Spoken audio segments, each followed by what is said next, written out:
La Mégane électrique déçoit sur les longs trajets. Oh là, on va encore dire que je suis anti Renault Mégane. Ah là là, mon dieu. Vite.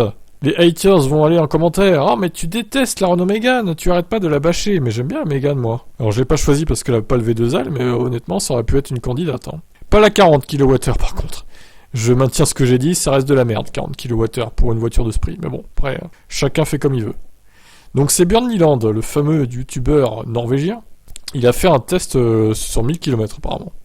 Alors pour l'heure, les deux modèles électriques les plus performants dans cette épreuve sont le NIO ES8 grâce à sa possibilité de recharger sa batterie en 5 minutes, donc le switch de batterie, hein, et la Mercedes EQS avec la batterie de 107 kWh avec respectivement 9 et 9h05 pour faire 1000 bornes. Björn Nyland testait également un nouveau ID Buzz qui obtenait une belle place dans le classement pour un véhicule de ce type, réalisant le voyage en seulement 10h30 à 12 degrés de moyenne dehors. Ça fait quand même 1h30 de plus que les autres véhicules. Bon, la température joue un rôle important. Il sera plus facile de parcourir une longue distance lorsque celle-ci est à 25 degrés plutôt que 10 degrés. Mais voilà que le youtubeur a décidé de tester un autre modèle, la Renault Mégane. Ok, Björn Nyland a donc pris le volant de la nouvelle voiture. C'est alors la version équipée de la batterie 60 kWh. Ok, logique. Avant de faire le test, il avait alors tablé sur un temps de 10h45 semblable à l'ID3, avec sa batterie de 62 kWh. Mais c'est pas vraiment ce qui s'est passé. Il aura finalement mis 11h et 15 minutes, donc c'est qu'une demi-heure de plus. Est-ce que c'est vraiment beaucoup? Quoique, hein, quand même. À batterie égale, normalement, ça aurait dû être à peu près pareil, quoi.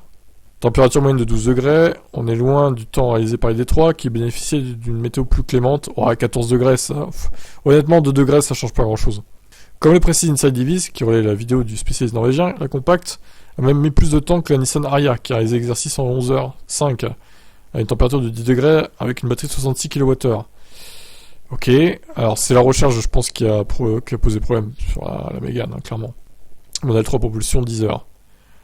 Au total, 6 pauses ont été nécessaires pour recharger la voiture de Renault, un nombre qui reste dans la moyenne par rapport aux autres voitures.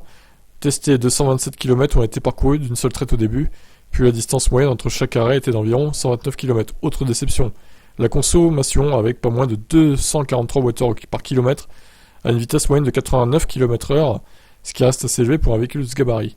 Donc ça fait 24,3 kWh au 100, effectivement, c'est juste colossal. Hein. Cependant, la Mégane E-Tech fait nettement mieux que la star des électriques, la i208, qui a nécessité 12h30 pour faire 1000 km, à une température pourtant avantageuse de 17 degrés. Eh oui, mais la i208 a beaucoup moins de batterie aussi, elle a 14 kWh de moins, c'est pas rien.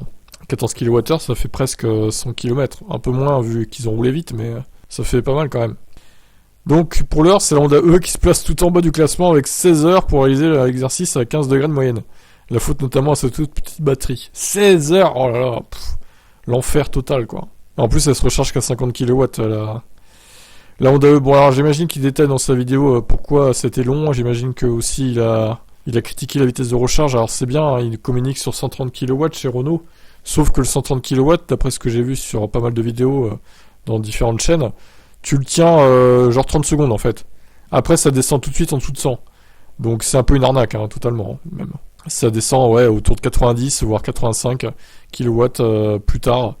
Donc le 130 kW, vous y fiez pas. C'est juste pour la com. Bref, si vous voulez faire un long trajet avec une Mégane, vous êtes prévenu. Au final, vous mettrez un peu plus de temps que d'autres voitures. Hein. Allez, je vous laisse donc commenter. Ciao.